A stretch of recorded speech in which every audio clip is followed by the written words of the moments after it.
Hey everyone, welcome back to the React JS series. Last video में हमने देखा था कि आप एक रिएक्ट ऐप को कैसे सेटअप कर सकते हो, कैसे क्रिएट कर सकते हो using the next JS framework. इस वीडियो में हम देखेंगे कि JSX और प्रॉप्स क्या होते हैं और वो क्या इंपॉर्टेंस कैरी करते हैं रिएक्ट के लिए। So let's go to the screen. Now we already know कि रिएक्ट जो है वो बेसिकली क्या होता है, कंपोनेंट्स में बना हुआ होता है। सो स्टार्ट हम किससे करेंगे, कंपोनेंट को देखने से। So the first component here we have is कि ये एक हमारा कंपोनेंट है। क्लोजली देखोगे तो यहाँ पे हमारे पास दो कंपोनेंट हैं, this is profile and this is gallery. Profile के अंदर हमारी एक इंडिविजुअल प्रोफाइल है जिसके अंदर की हमारी एक इमेज रखी हुई है। अब इसका सिंटैक्स अगर हम बात करें कंपोनेंट का syntax, it is just exactly as a JavaScript function, जिसमें कि आप क्या करते हो, आप कोई भी फंक्शन बनाने के लिए एक फंक्शन लिखते हो और उसके बाद उस फंक्शन का नाम लिखते हो और इसके बाद आप क्या करते हो, इसके जो ये ब्रेसेस होते हैं इसके अंदर आप हमेशा कोई भी आर्ग्यूमेंट पैरामीटर्स जो आपको देने होते हैं वो लिखते हो और देन फिर आप जस्ट उसकी फंक्शन की डेफिनेशन स्टार्ट करते हो। जस्ट इसमें दिक्कत एक डिफरेंस ये है कि आप यहाँ क्या करते हो, आप यहाँ पे रिटर्न लिख के इसका मार्कअप लिखते हो। मार्कअप के अंदर आप यहाँ पे एक HTML डालते हो। जो आप ये HTML लिखते हो इसको आप HTML ना कहकर इस पूरे सिंटैक्स को, क्योंकि ये जावास्क्रिप्ट के अंदर हम क्या लिख रहे हैं, जावास्क्रिप्ट के अंदर हम HTML लिख रहे हैं, तो इसको हम बोलते हैं JSX, जावास्क्रिप्ट XML। सो JSX का मतलब क्या होता है कि हम जावास्क्रिप्ट के ही सिंटैक्स को एक लेवल ऊपर लेके जा रहे हैं और उसमें हम HTML भी ऐड कर रहे हैं। So this is exactly the JSX जो कि हम आगे यूज़ करेंगे। Now talking about the component, तो यहाँ पर जो आपने प्रोफाइल का कंपोनेंट बनाया है इसको आप और ज़्यादा यूज़ कर सकते हो। जैसे कि यहाँ पर हमने एक कंपोनेंट बनाया गैलरी का, सेम जैसे हमने प्रोफाइल का बनाया था। इसके रिटर्न में हमने क्या करा, एक सेक्शन ऐड करा है। सेक्शन के अंदर हमने ये प्रोफाइल एक हेडिंग ऐड करने के बाद प्रोफाइल को 3 बार यूज करा है और ये प्रोफाइल क्या करेगा, सेम ये जो हमने लिखा था इसको 3 बार लिखने की जगह हमने डायरेक्ट उसका कंपोनेंट 3 बार यूज कर लिया है। अगर हम इसके आउटपुट को देखें तो ये कुछ इस तरीके का लग रहा है जहां पर हमारे पास 3 ऐसी इमेजेस हैं। नाउ जो नेक्स्ट चीज़ वो हमारे दिमाग में आती है वो ये आती है कि ठीक है ये हमने एक कंपोनेंट बना लिया, बट अब इसके बाद क्या। सो हम क्या करेंगे, इस पूरे कंपोनेंट को हम क्या करेंगे, कॉपी करते हैं और हम जाते हैं अपने नेक्स्ट ऐप में जो कि हमने एक रिएक्ट ऐप बनाया था वहाँ पे। तो अभी हमारे पास यहाँ पे जस्ट एक नॉर्मल हमने यहाँ पे हेलो ऐड करा था। अब मैं क्या करूँगी, मैं एक ना कॉम्पोनेंट ऐड करती हूँ जिसका नाम मैं रखूँगी gallery.js और इसके अंदर मैं डाल दूंगी वो कोड जो कि मैंने वहाँ से कॉपी किया था। सो जस्ट ये हमको येलो में दिख रहा है तो अभी हम इसको इग्नोर करेंगे। अब जो मेन चीज़ आती है, ये हमारा गैलरी का कंपोनेंट था और अगर मैं स्क्रीन पे वापस जाऊँ जो हमने नेक्स्ट ऐप बनाया था अपना, आप इसको रिफ्रेश करोगे तो यहाँ पे कुछ नहीं है, यहाँ पे जस्ट सिंपल हेलो है। मेरे को यहाँ पे गैलरी शो करनी है, इसका जो कोड है वो हमारे पास ये यहाँ पे है page.js। अब मैं यहाँ पे गैलरी को कैसे शो करूँ, तो मुझे क्या करना पड़ेगा, अपने इस कॉम्पोनेंट में, इस पेज में मेरे को अपना गैलरी वाला कॉम्पोनेंट लाना पड़ेगा। उसके लिए मैं क्या करूँगी, यहाँ पे आई विल राइट इम्पोर्ट और यहाँ पे मैं क्या करूँगी, अगर हम गैलरी के कंपोनेंट में जाएं तो आप देखोगे कि यहाँ पर हमने जो प्रोफाइल कंपोनेंट है इसके आगे हमने कुछ भी एक्सपोर्ट वगैरह नहीं लगाया है, बट हमने यहाँ गैलरी के कंपोनेंट के आगे क्या लगाया है, एक्सपोर्ट डिफ़ॉल्ट। तो जो कि हमारा हो गया डिफ़ॉल्ट एक्सपोर्ट। तो डिफ़ॉल्ट एक्सपोर्ट क्या करता है, मैं यहाँ पर डायरेक्ट लिखूँगी इम्पोर्ट गैलरी फ्रॉम .js और यहाँ पर मैं नीचे लिख दूँगी गैलरी का जो भी मेरा कॉम्पोनेंट था वो। अब हमारे पास यहाँ पे एक प्रॉब्लम आएगी कि क्या हो सकता है कि जब भी हम JSX का सिंटैक्स लिखते हैं तो कभी भी हम ऐसे ना दो में नहीं लिख सकते। रिटर्न के बाद हमारे पास एक चीज़ होनी चाहिए जो पूरे को रैप करे। यहाँ पे हम दो अलग अलग सिबलिंग्स नहीं डाल सकते। तो इस केस में हमारे पास दो तरीके होते हैं, या तो आप कुछ डिव वगैरह या तो कुछ ऐड करो। जैसे अगर मैं यहाँ पे एक डिव ऐड करती हूँ तो ये मेरी प्रॉब्लम सॉल्व हो जाएगी। ठीक है, यहाँ पे मैंने डिवाइड कर दिया तो मेरे एरर्स चले गए। अदरवाइज आप क्या कर सकते हो, आप नॉर्मल डिव हटा के सिर्फ ये भी यूज़ कर सकते हो। इसको हम बोलते हैं रिएक्ट फ्रेगमेंट। तो फ्रेगमेंट क्या करता है कि वो आपके HTML में कुछ चेंज नहीं करता, डिव वगैरह कुछ आप टैग आपको यूज़ करने की ज़रूरत नहीं है। जस्ट आप इसके अंदर अपने सारी चीज़ों को रैप कर दो, क्योंकि आप एक से ज़्यादा चीज़ें नहीं रख सकते। So now if I go and check my component again and I will, you can see कि हम वो गैलरी का कंपोनेंट देख पा रहे हैं। ठीक है, इतना तो ठीक है, बट इफ़ की अगर मुझे प्रोफाइल भी यहाँ पर देखनी है तो मुझे क्या करना पड़ेगा, मैं एक पूरी फाइल में से, ये जो हमारी फाइल है पूरा, इसमें मैं दो कंपोनेंट्स डिफ़ॉल्ट में नहीं ऐड कर सकती। तो मेरे पास क्या ऑप्शन है, मैं इसमें से डिफ़ॉल्ट हटा के गैलरी का भी कंपोनेंट कर लूँ ऐड और यहाँ से मैं इसका भी कर लूँ। तो अब अगर मेरे को ये यूज़ करना है तो मैं इसको एग्जैक्ट इस तरीके से नहीं कर सकती, क्योंकि अब ये डिफ़ॉल्ट से नहीं है। तो यहाँ पर अब मैंने क्या करा है, यहाँ पर अब मेरे पास गैलरी कंपोनेंट भी है और यहाँ पे मेरे पास प्रोफाइल कंपोनेंट भी है। अगर अब मैं देखूँ एक बार अपने कंपोनेंट को, तो यहाँ पर आप देख सकते हो कि यहाँ पर ऊपर तो गैलरी आ रहा है और नीचे हमारा प्रोफाइल कंपोनेंट अलग से आ रहा है। तो ये तो था कि आप किस तरीके से हम इंपोर्ट और एक्सपोर्ट कर सकते हैं हमारे डिफरेंट कंपोनेंट्स को। So now talking about the JSX, तो JSX का मतलब होता है जावास्क्रिप्ट XML। जावास्क्रिप्ट XML में JSX में आप क्या करते हो, आप जावास्क्रिप्ट के अंदर अंदर HTML लिखते हो, ठीक है। और इसके कुछ कुछ रूल्स होते हैं। मेन इसका एडवांटेज ये होता है कि आप कोड को देख कर बहुत अच्छे से प्रिडिक्ट कर पाते हो कि उसका क्या UI रहेगा। तो आपके लिए उस कोड को रीड करना, उसको विजुअलाइज करना बहुत ईजी हो जाता है। और ये क्या करता है, रिएक्ट में JSX is different from HTML। ये आपको ध्यान रखना है कि ये HTML नहीं होता, ये जावास्क्रिप्ट का ही एक एक्सटेंशन होता है। और इसमें क्या करते हो आप, जैसे यहाँ पे आपका HTML है, JSX में यहाँ पे आपकी जावास्क्रिप्ट है, तो हम क्या कर देते हैं, हम इन दोनों को कंबाइन कर देते हैं। जैसे अब यहाँ पे आप देखोगे तो एक साइड बार कंपोनेंट, ये फॉर्म कंपोनेंट। तो साइड बार में आप कंपोनेंट लिख रहे हो, फिर यहाँ पर आप दिख रहे हो कि अगर लॉग्ड इन है तो आप ये वाला HTML दिखाओ, अदरवाइज आप ये वाला HTML दिखाओ। तो आप कोड की प्रिडिक्टेबिलिटी, आप उसकी रीडेबिलिटी बहुत हद तक बढ़ा देते हो। अगर आपको HTML को JSX में कन्वर्ट करना है तो आपके पास कन्वर्टर्स होते हैं, जो कि आप इनको बहुत ईजिली यूज़ करके किसी भी आपकी जो HTML फाइल है उसको JSX में कन्वर्ट कर सकते हो और उसको फंक्शन में ब्रेक कर सकते हो। नाउ अगर आपको मैनुअली ये करना हो तो आपको क्या क्या चीज़ों का ध्यान रखना होता है कि कैसे क्या क्या चीज़ें जो होती हैं वो डिफरेंट होती हैं। So first thing that you need to keep in mind कि JSX के अंदर जब भी आप रिटर्न लिखते हो तो वो हमेशा एक आपको रैप्ड में इनक्लोज करना होता है, यानी कि आप एक सिंगल कंपोनेंट ही यूज़ कर सकते हो। जैसे अगर आप यहाँ पे देखो तो रिटर्न के बाद आपका एक H1 आ रहा है, एक इमेज आ रही है, एक UL आ रही है। आप ऐसे नहीं कर सकते, या तो आपको इस पूरे को एक डिव में रैप करना पड़ेगा। अगर आप वो नहीं चाहते हो तो आप क्या कर सकते हो, आप रिएक्ट फ्रेगमेंट यूज़ कर सकते हो, ठीक है। उससे क्या होता है कि आपको जो HTML है वो भी क्लीन रहता है, क्योंकि आप कोई अलग से टैग यूज़ नहीं कर रहे, प्लस आपकी जो ये वाली प्रॉब्लम होती है ये भी सॉल्व हो जाती है। इसको बोलते हैं हम रिएक्ट फ्रेगमेंट, तो आप इसका यूज़ कर सकते हो। नेक्स्ट चीज़ जो आपको ध्यान में रखनी होती है JSX में, जो HTML से अलग होती है, वो ये होती है कि हमेशा जो JSX होते हैं ना, उसके जो टैग्स होते हैं वो क्लोज्ड होते हैं। जैसे आप इमेज को ले लो तो इमेज का टैग अब आपका ये नहीं रहेगा, आपका ये बन जाएगा, तो आपको इसका क्लोजिंग भी लगाना पड़ेगा।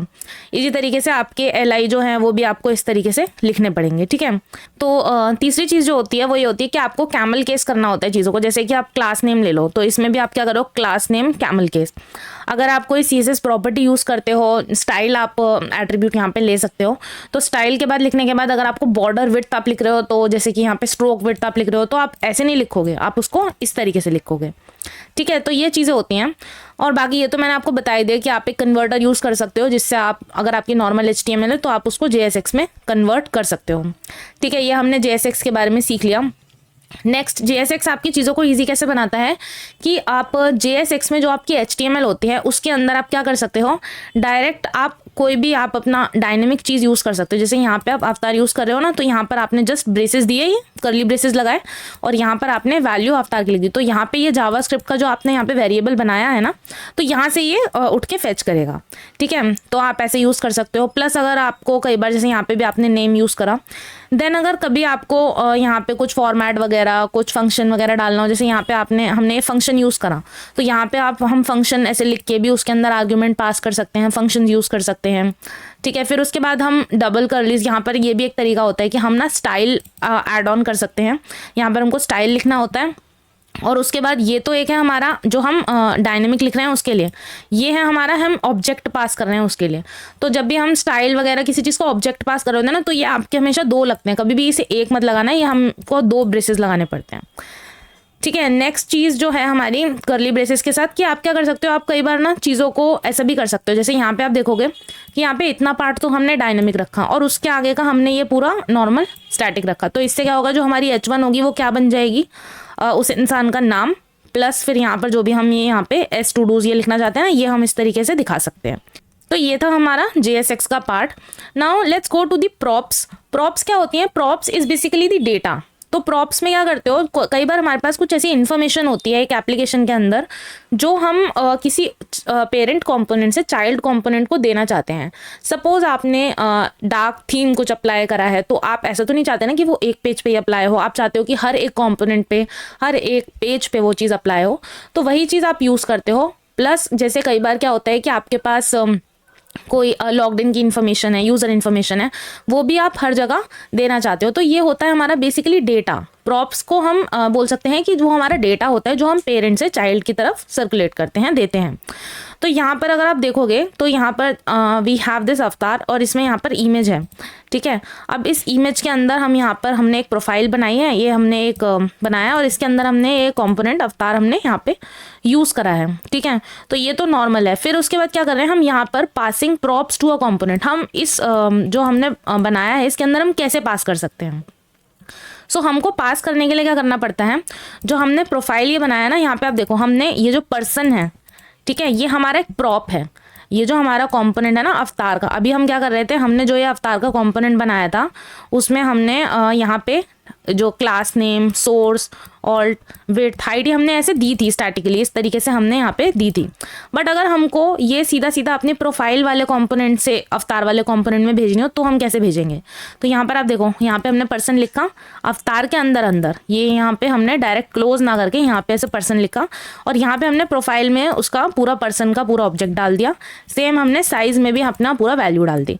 अब हम यही चीज़ों को, इन चीज़ों को हम अवतार में कैसे यूज़ करेंगे, read props inside the child component. तो जो हमारा अवतार का कंपोनेंट था हम यहाँ पे ऐसे उसको लिखेंगे, जो भी चीज़ हम ऊपर से रिसीव करना चाहते हैं इसमें जो हम एक्चुअली में रिसीव कर रहे हैं, ठीक है। तो यहाँ पे हम लिखेंगे कि हम क्या क्या चीज़ें रिसीव कर रहे थे, एक पर्सन और एक साइज।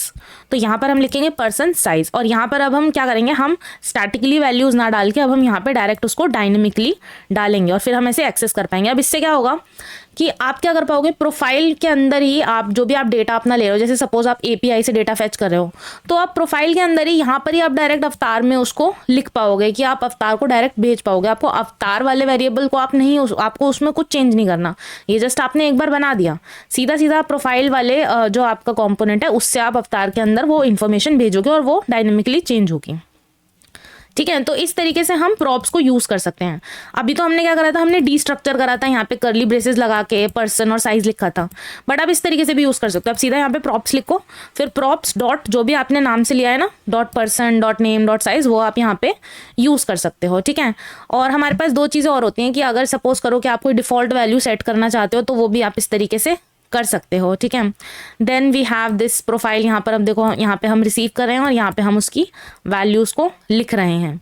हम सिर्फ डेटा ही नहीं, हम JSX एज चिल्ड्रन भी ले सकते हैं। जैसे यहाँ पे हमने कार्ड के अंदर क्या लिया है, अवतार लिया है पूरा, तो इस तरीके से भी हम कर सकते हैं इस चीज़ को, ठीक है। और going to the next thing, ये तो जस्ट ये है कि how props change over time. तो कई बार क्या होता है विद टाइम ये चेंज भी हो सकती हैं, ठीक है। तो ये अभी के लिए हम स्किप कर देंगे। Next we come to the conditional rendering. तो कंडीशनल रेंडरिंग हमने पहले भी पढ़ी थी। कंडीशनल रेंडरिंग होता है कि हम एक चीज़ को किसी कंडीशन के बेस पे किसी कंपोनेंट को विजिबल करवा रहे हैं। तो कंडीशनली रेंडरिंग JSX ही हमारे पास कई सारे इसमें वो हैं कि हम JSX को कैसे कंडीशनली रेंडर करते हैं। यहाँ पे हम आप यहाँ पे देखोगे तो यहाँ पे हम ये दिखा रहे हैं कि सेक्शन है हमारा, अगर इस पैक ट्रू है तो ये हम यहाँ पे पहले प्रॉप्स भेज रहे हैं और फिर यहाँ पे हम डिफरेंट सेक्शन दिखा रहे हैं। लेट्स सपोज कि यहाँ पे हमको क्या करना है, इस चेक मार्क को कंडीशनली रेंडर करना है, तो हम यहाँ पे ऐसा लॉजिक लिख सकते हैं कि अगर इस पैक्ड है तो ये वाला LI रिटर्न करो, नेम के आगे चेक लगा के, अदरवाइज ऐसे रिटर्न करो। तो ये इस तरीके से हम कंडीशनली रेंडरिंग यूज़ कर सकते हैं। अब यहाँ पे हमारे पास कई सारे ऐसे हमारे पास एग्जाम्पल है कि हम ये वाला साइन भी यूज़ कर सकते हैं। इसका मतलब होता है कि अगर इस पैक ट्रू है तभी ये आगे एग्जीक्यूट होगा, अदरवाइज ये यहीं पर ही रुक जाएगा। ऐसे भी आप यूज़ कर सकते हो। टर्नरी ऑपरेटर से भी आप यूज़ कर सकते हो, जैसे कि अगर यहाँ पे इस पैक्ड है तो टेक दिस वन, अदरवाइज ये इन दोनों से ब्रेक होता है कि अगर ये वैल्यू ट्रू है तो आप इसको चेक करो, इसको लो, अगर ये नहीं है तो आप इसको लो। तो ठीक है, ऐसे भी आप यूज़ कर सकते हो। तो ये कंडीशनल रेंडरिंग होती है। जब हम आगे एप्लीकेशन बनाएंगे तो हम इसके बारे में और देखेंगे। Then we have this list. तो जब भी हमारे पास कोई एरे वगैरह होते हैं तो उसमें हम फिल्टर और मैप यूज़ करके एक लिस्ट क्रिएट कर सकते हैं। लिस्ट आइटम को क्रिएट करने के लिए जैसे यहाँ पे हमारे पास पूरा एक एरे है, तो हम क्या करेंगे, हर एक आइटम के लिए people डॉट मैप करके पर्सन, और यहाँ पे हम LI के अंदर ये जो भी हमारे वैल्यूज़ होंगी ना इनको मैप करवा लेंगे वन बाय वन। तो ये हर एक लाइन के लिए हमारी ये कैप्चर हो जाएंगे। जस्ट एक चीज़ का ध्यान रखो कि हमेशा जैसे जब आप LI दे रहे हो ना, जब भी आप कोई लिस्ट आइटम कर रहे हो तो यहाँ पे की एक ज़रूरी फीचर होती है कि आपको हमेशा की देनी होती है। ठीक है, यहाँ पे देखो लिखा हुआ है वेयर टू गेट योर की। कोई भी वैल्यू हो सकती है जो कि आपकी यूनिक हो, रूल्स ऑफ की must be unique among siblings, मतलब कोई भी ऐसी वैल्यू मत देना जो कि किसी भी दो की सेम हो, हमेशा यूनिक होनी चाहिए कुछ ना कुछ। सो कीपिंग कंपोनेंट्स प्योर का मतलब है कि जब भी आप कोई दो कंपोनेंट रख रहे हो, कंपोनेंट के अंदर अगर आप कुछ एक इनपुट दे रहे हो तो वो हमेशा आउटपुट जो होना चाहिए वो सेम आना चाहिए। You can avoid an entire class of bugs and unpredictable behaviour. जब आपका और ज़्यादा कोड बेस ग्रो होता है तो आपको हमेशा ये ध्यान में रखना है कि आप अपने कंपोनेंट को लाइक प्योर रखो, कि अगर जो वो फॉर्मूला जो वो कैलकुलेशन कर रहे हैं वो हमेशा एक ही फॉर्मेट से करें। ऐसा ना हो कि ओवर द टाइम वो डिफरेंट चीज़ें रेंडर करें। ठीक है, जैसे कि यहाँ पे एक एग्जांपल दे रखा है कि it minds its own business, same input same output, तो ये चीज़ आपको ध्यान रखनी है। नेक्स्ट लास्ट हम आ जाते हैं कि your UI as a tree. अब आपको क्या करना है, जो आपको पूरा वेब एप्लीकेशन का स्ट्रक्चर होता है उसको एक ट्री लाइक शेप में हमेशा इमेजिन करो कि आपके पास पेरेंट है, देन उसके अंदर कंपोनेंट्स हैं, उसके अंदर कंपोनेंट है, इस तरीके से आपको उसको हमेशा विजुअलाइज करना है, जिससे कि आपकी जो चीज़ें होती हैं, क्योंकि डॉम भी होता है वो हमारा ट्री होता है, तो इसलिए अब आप इसको भी एक तरीके से as a component tree imagine करो। So this is it for this video, और इसमें हमने JSX और प्रॉप्स के बारे में काफ़ी सारी चीज़ें जानी। In the next video we will learn another topic of this React.js series. If you like this video please give it a like and subscribe to this channel. Thank you so much for watching.